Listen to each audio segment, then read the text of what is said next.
This is Kathleen Gallagher from the Ontario Institute for Studies in Education at the University of Toronto. I'm Dr. Wan-Jung Wang. I'm from Taiwan. I work in Department of Drama Creation and Application in National University of Tainan. Thank you, Wan-Jung. So we're going to try to be informal about this very formal interview. And really, I want us to have a conversation about how you could distill some of the most important learning that you will take away from our week together here in Toronto. And I know that, A, that's a big question, and B, I've given you no time or warning to really reflect on how you would like to answer it. But I don't need your deepest or your best answer, because it's a work in progress, and I'd love to hear where you are now, what you're pulling from these rich conversations we've had, and what you'll take away. Yes, I think because it has been such an amazing week, I was very honored to be in our team. We have a great team, including all the PhD students involved. Indeed. I think the most important thing I get in this journey is we are all here together, and we are dialoguing, some really good dialogue, so that I can understand each person's site very specifically. In Greece, in India, and in UK, and in Canada. And also see these co-researchers in person. So I know where they are coming from, and their passions, and their specific pedagogies they work with their students. And to be able to know this, I think it's very valuable for me as a researcher in the team.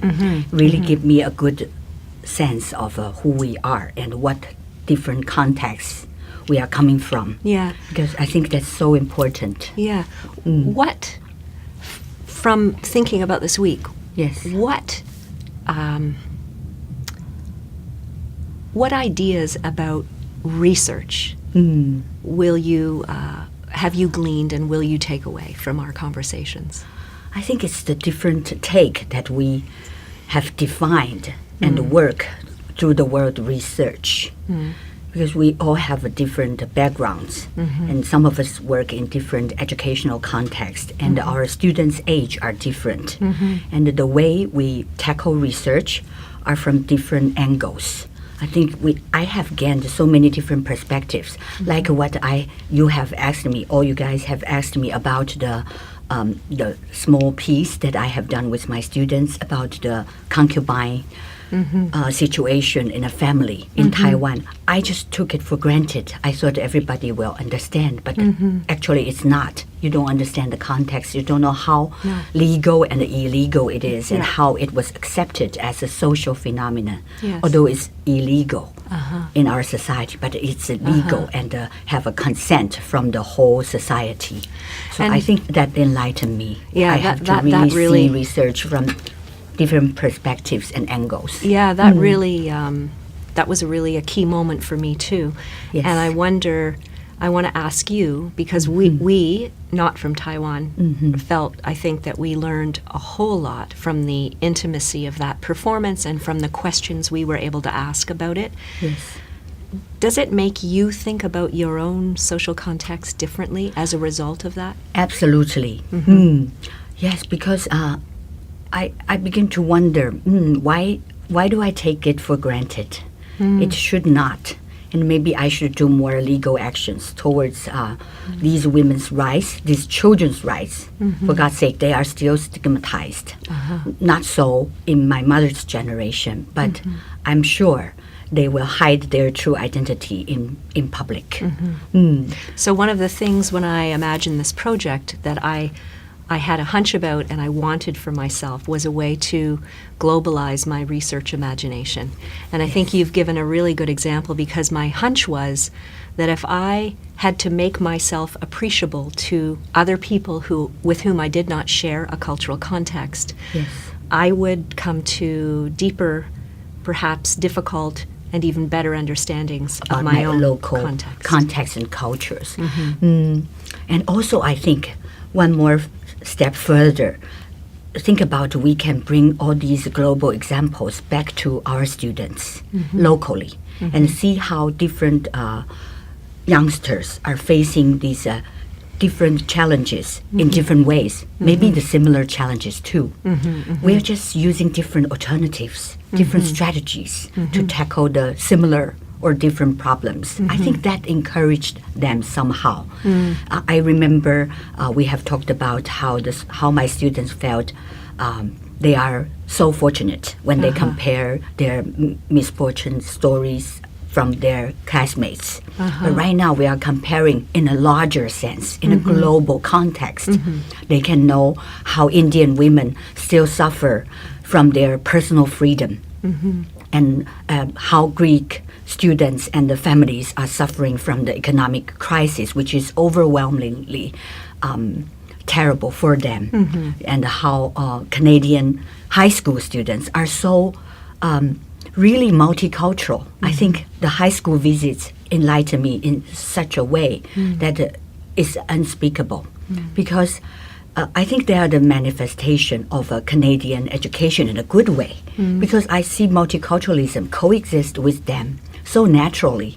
They are giving space to each other to talk, no matter they are from African background or Chinese background. So I was very, very moved by the short visit we have been there with the students, and how welcoming they are.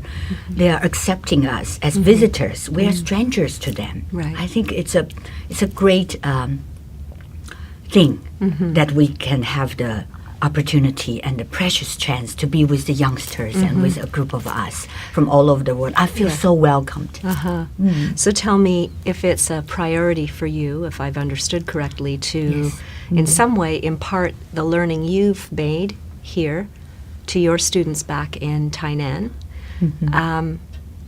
How will you do it? How will you share what you've learned? I think I will start from the personal experience that I had with my high school students, with the Canadian high school students, because I hope my university students are like them. They're so expressive.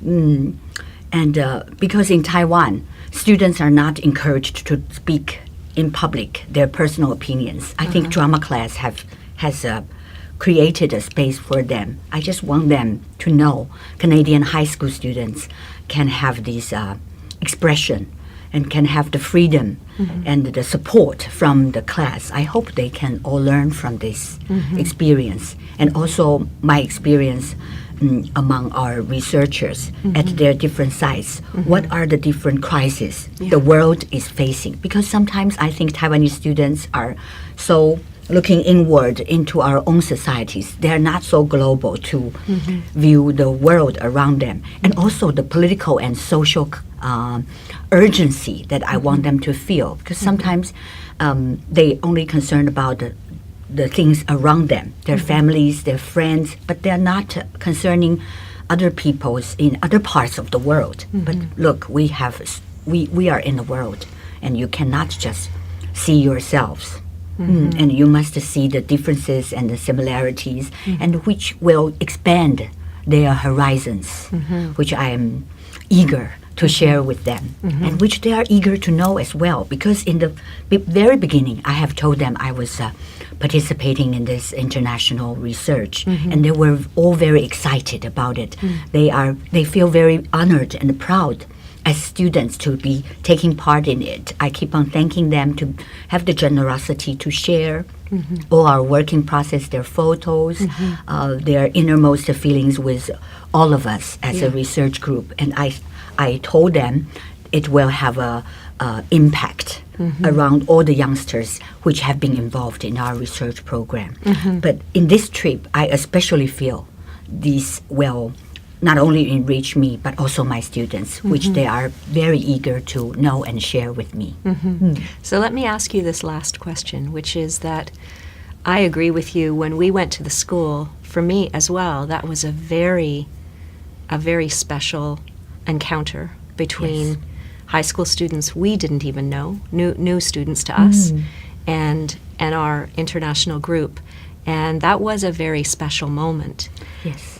But in our deliberations over the week, we've also talked about great challenges, not the easy multicultural stories that seemed so much on display that day. And we've kept alive the tension of both the aspiration and the possibility of difference and coexistence, and also the incredibly difficult questions of power and inequality that also circulate in these very same spaces. So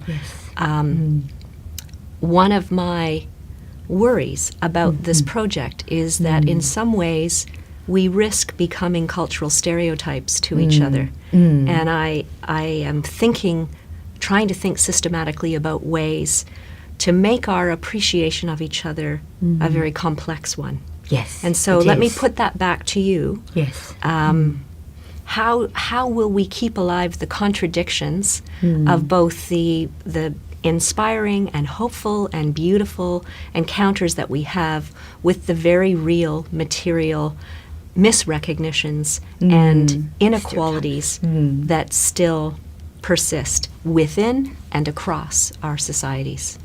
That's a difficult one. But the debate you had with Wuvashi about the different divisions of our world, the first world, the rich nation, the poor nation, some countries in the middle, developing countries like India.